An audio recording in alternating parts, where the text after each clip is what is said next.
Have you ever heard the phrases, just listen to your hunger cues? Listen to your body knows best. And proceeded to think, hey, wait a second. Is just knowing when I'm hungry and understanding my hunger cues supposed to be easy? Is this supposed to be something that's just natural? In mindful and intuitive eating, these are super common phrases to use with really good intentions behind them, right? But the fact of the matter is that most people that get into mindful and intuitive eating or have an interest in being more mindful and intuitive when it comes to their food choices, meaning less calorie counting and more just trusting their body's intuition to guide them, are people who come from a long history of dieting and potentially even disordered eating or an eating disorder. And this means you have probably long since disconnected with those hunger and fullness signals and need some assistance in figuring out how to truly eat intuitively. As a dietitian and recovered disordered eater, I know firsthand how challenging it can be to do on your own. So in today's video, we're going to talk about 5 ways that you can get reconnected with your hunger and fullness cues so you can eat more mindfully and intuitively. The number one thing that you must do when you are relearning those hunger and fullness signals is understand and accept that your hunger signals are not going to be totally reliable right now. When we have that history of dieting, disordered eating, or any form of intentional restriction, we learn to distrust our hunger, bury our hunger, and do anything possible to ignore it. This often makes our hunger signals distorted and unreliable even years after recovery or after your last diet. Accept the cold, hard truth that your hunger signals may really suck for a while and may not be totally present in the first month or 2 months or even 3 months, 6 months. Let go of the need to be perfect with this. Mindful and intuitive eating is not designed to pressure you into another restrictive way of eating or perfect way of eating. It is really about learning your body and accepting your hunger cues as they are now, and eventually, with time, those hunger cues will come back. And it may take a shorter or longer period of time depending on how long you've been on a diet or how long that you experienced disordered eating for. The longer you experienced it, the more likely it is to take a decent amount of time to truly heal.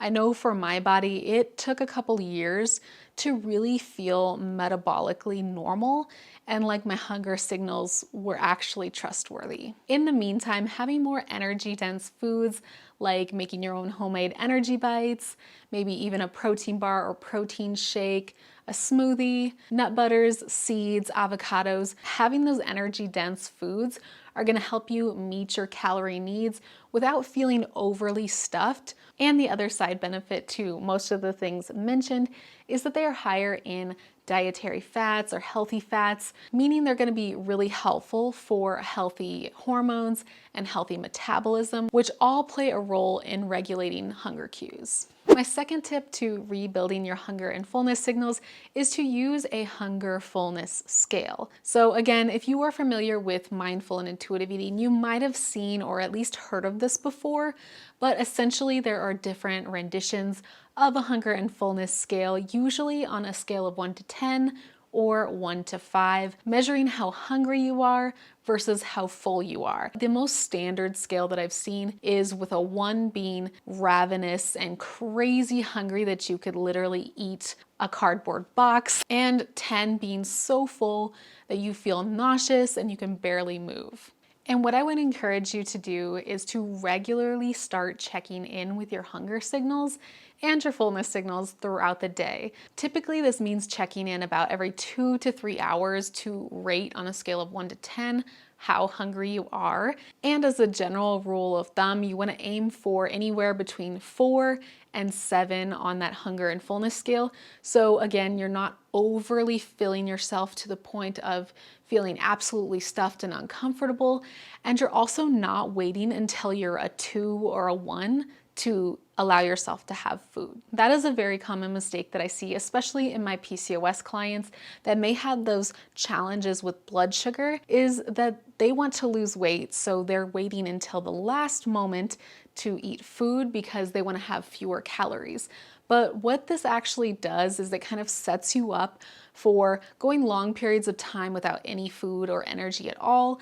And then once you finally get to that food, you're stuffing yourself past the point of fullness and usually not using a mindful eye with the food choices that you make because you're thinking with that primal hunger and not with logical and sound mind hunger. So aiming between that 4 to 7 range helps us not only make mindful choices, but it also helps us get back in tune with our hunger and fullness signals. Before we get into the next 3 tips, quick question of the day that I want you to pause this video and comment below. What has been your experience with relearning your hunger and fullness signals? Have you ever had a hard time trusting whether your hunger and fullness signals were accurate? I want to hear your story and maybe even your own tips and strategies, if you have them, on what has worked for you to help rebuild that trust with food. Step number 3 to reconnecting with your hunger and fullness signals when you have no idea what the heck they feel like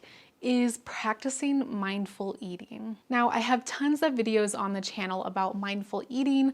I'll make sure to leave one in the end card of this video so you can head on over there if you would like to learn more about mindful eating after this video. I also have 2 free masterclasses on this topic, so I definitely want you to check those out after this video in the description box below, because those will give you a huge deep dive into what mindful eating means and how you can actually put it to practice. But just as a quick overview, let's talk about what mindful eating means. For me, when it comes to mindful eating and how I like to explain it with clients, is a non-judgmental awareness of your experience with food, how you think about food, and how you consume the foods that you eat. Non-restriction with food, so not being on any particular diet that's going to tell you you can't have gluten, you can't have dairy, you have to eat only 1,300 calories in order to meet X or Y guidelines. Eating with intention, meaning you are eating a balance of foods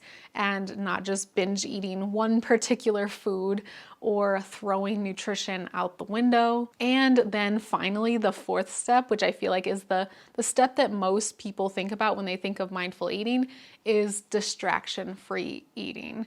So not having food while you are totally mindlessly scrolling on Instagram, and really thinking about your 5 senses when you're enjoying the meal you're enjoying. I hate the misconception of mindful eating as like you have to really just eat like a turtle and eat uncomfortably full and put down your fork between every single bite. I almost feel like that borders on disordered eating a little bit.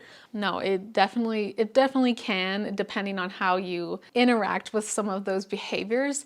But just remember that distraction-free eating is not the only part of mindful eating. It's a lot more about the mindset behind the eating and eating with intention while also being kind to yourself. I think that's like the gist of mindful eating. It really just encourages us to listen in to our body when we're eating. Also, just zoom into our meal when we're actually consuming a meal and not all the other things and thoughts and stressors in the world around us when we eat. And also unlearn some of the diet culture messages that tell us that we have to listen to a book to tell us how to eat versus our own body's intuition. So again, check the links in the description below if you want to check out my free masterclasses. I have one on how to fuel using a non-diet approach for your health and fitness goals, and then I have another one strictly on mindful eating and the principles behind it. So check them out, totally free.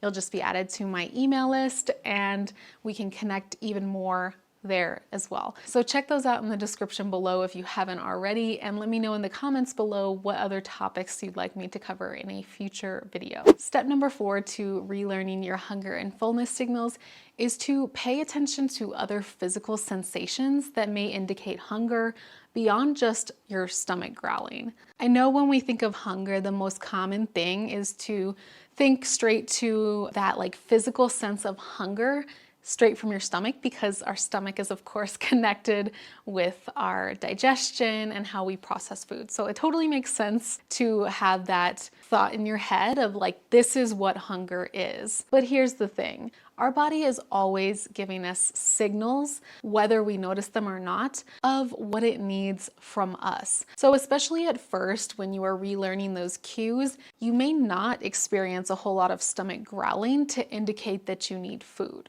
This does not mean that you do not need food. Just FYI. Here are a couple other signs that don't involve stomach growling that might mean that you're hungry. You're feeling dizzy or lightheaded. All of a sudden you go from having energy to feeling kind of sluggish and slow and low energy.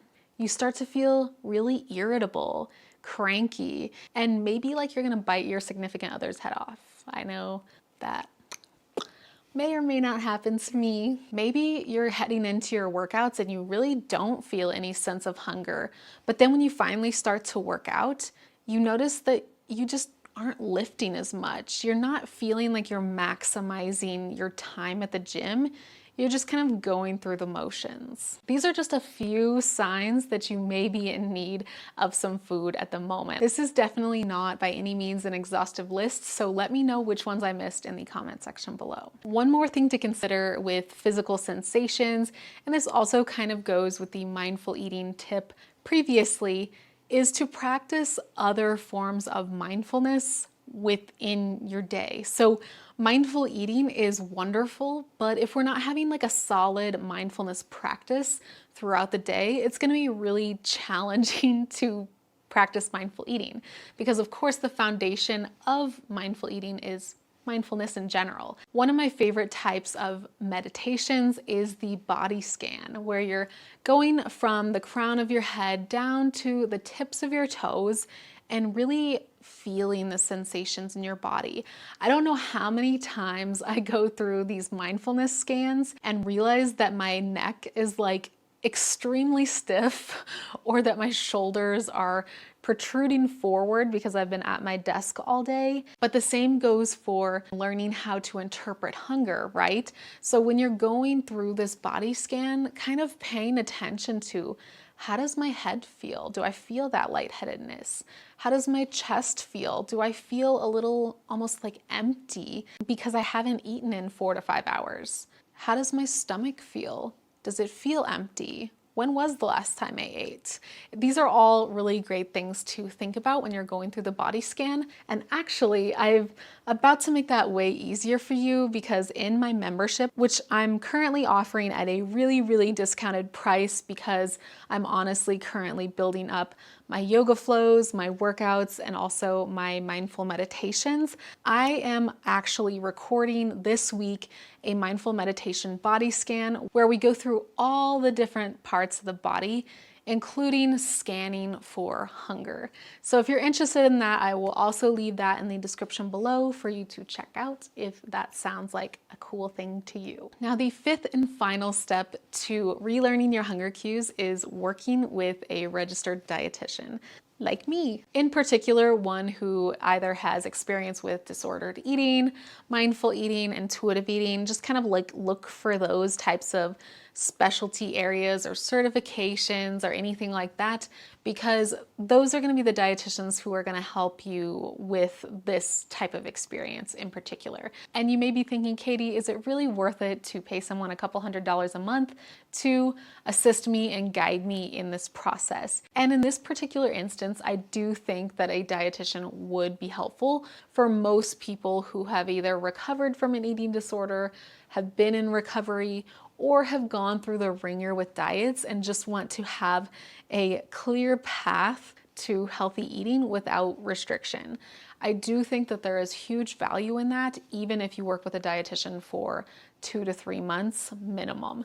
And I do want to preface that working with a dietitian one-on-one is an ongoing process. It's not just a one and done thing. So if that's something that you want to consider, just consider that when you're planning financially for it. But the reason that I recommend this as a part of the process is that sometimes when we're relearning our hunger signals, and I hear this so much with the people that I've worked with, is that they have no idea what is actually normal for hunger, for how much energy they should be consuming, because they've been through so many different diets that tell them 1,200 calories, or their eating disorder mind tells them that they can eat a little bit more, but no more than 1,500 calories. I'm just throwing out these arbitrary numbers, so pay no mind to them. They're literally just numbers that I'm pulling out of thin air. But a dietitian is going to give you a nutrition analysis based on your height and weight and energy levels, and also catered to your specific goals, whether that's building muscle or gaining weight or maintaining weight. And having that professional reassurance, that professional guidance is just going to help you feel confident when you are going through the process of relearning your hunger and fullness signals. A dietitian is not going to do the work for you. You have to do the nitty-gritty stuff of, eating regular meals, using the hunger and fullness scale, practicing mindful eating. But a dietitian is going to be there for you to offer tangible advice on how much you should be eating, how regularly you should be eating for your specific goals. I know some of my clients comment that their favorite thing is the accountability aspect and just having a dietitian professional who knows about nutrition and the research behind nutrition in their back pocket that they can ask questions to and get guidance from at any time. That's a really wonderful thing that has come from telehealth nutrition. That is what I do right now. I work with mostly women's health and PCOS in a telehealth format where I'm offering supplement recommendations, nutrition recommendations, and just overall accountability and support to the clients and patients that I work with. It's really a rewarding job and something that I absolutely love.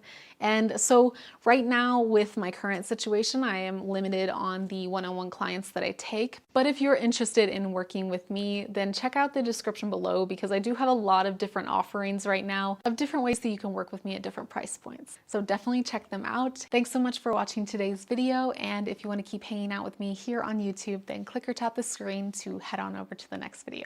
Bye guys.